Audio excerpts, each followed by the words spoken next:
Chà, nghe nè cứ tha miên gì cả kịch thằng nghe nè dương của tình ấy lại trắng nè bộ ấy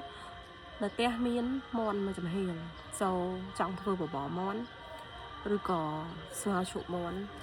តើក៏តើសេគ្រឿងតុបតែងតែម្ដងទៅនាំទាំងអស់នេះទៅផ្សារហ្មងទៅចុះ chà cứ tha nghe nè miên chầm nuôi cá tới xa muối chà ជំនួយការជួយកម្មវិវត្តផ្ទះនេះចិត្តផ្សារទេជីមកវិញគឺថាដល់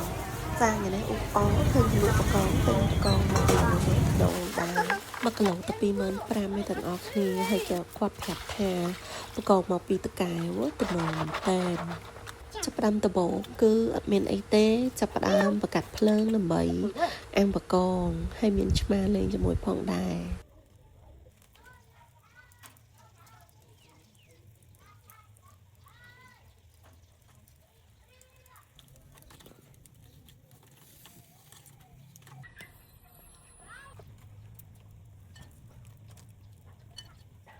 ឥឡូវយើងមកធ្វើទឹកថៃម្ដង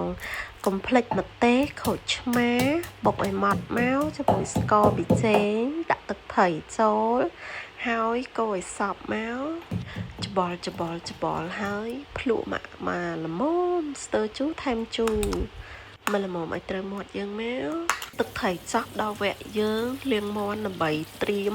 ធ្វើបបរសម្ដងមាន់នេះរៀងធំដែរអញ្ចឹងខ្ញុំកាត់យកតែមួយចំហៀងទេដើម្បីទុកធ្វើបបរហើយសម្រាប់មាន់ហ្នឹងទៀតសោខ្ញុំធ្វើ style របៀបថាយើងដាក់ទឹកមូលចូលដល់ពេលឆ្អិនរួចខ្ញុំបេះសាច់ចឹងណាតបមកយើងដាក់ដាំទឹកហើយចាប់ផ្ដើមលីងខ្ទឹមស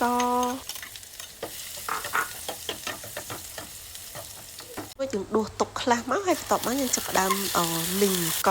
ទៅពេលវារីងទឹកតិចហើយខ្ញុំដាក់ទឹកត្រីចូលដើម្បីឲ្យវាឈ្ងុយសម្រាប់ការដាំបបរខ្ញុំដាំទឹកឲ្យក្តៅហើយខ្ញុំដាក់ឆៃពៅចូលដាក់ការ៉ុតដាក់យូហឺកូរឲ្យសព្វខ្ទឹមសហើយបន្ទាប់មកចាប់ផ្ដើមបង់មាន់ចូលសម្រាប់បបរនេះគឺខ្ញុំអត់ដាក់ប៊ីចេងទេខ្ញុំលៃមកល្មមហើយដាក់ ទឹកត្រីបន្តិចពីឲ្យមកល្មមមាត់យើងអញ្ចឹងណាបន្ទាប់ពីវាពុះហើយខ្ញុំដាក់កដែលលីងហើយបន្ទាប់មកខ្ញុំដួសពពុះចេញសម្រាប់ខ្ទឹមបារាំងខ្ញុំធ្វើ style ដូចទឹកស៊ុបអញ្ចឹងណាដើម្បីឲ្យទឹកវាថ្លាពេលមាន់ឆ្អិនហើយខ្ញុំដួសចេញដើម្បីត្រាំជាមួយទឹកកកដើម្បីឲ្យសាច់វាផុយហើយបន្ទាប់មកខ្ញុំបេះដាក់ចូលក្នុងបបរអញ្ចឹងណាមាន់នេះមាន់ឈ្មោលក៏ប៉ុន្តែវាអត់ស្វិតទេហើយប៉ាខ្ញុំក៏ជួយចិត្តញ៉ាំគូតមាន់អញ្ចឹងខ្ញុំជាគាត់ ហើយបកស្បែកបក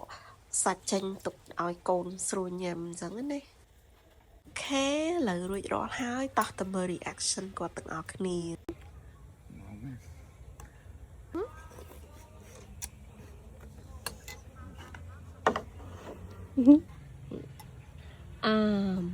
ញ៉ាំទេអរគុណជួបគ្នាពេលក្រោយ bye bye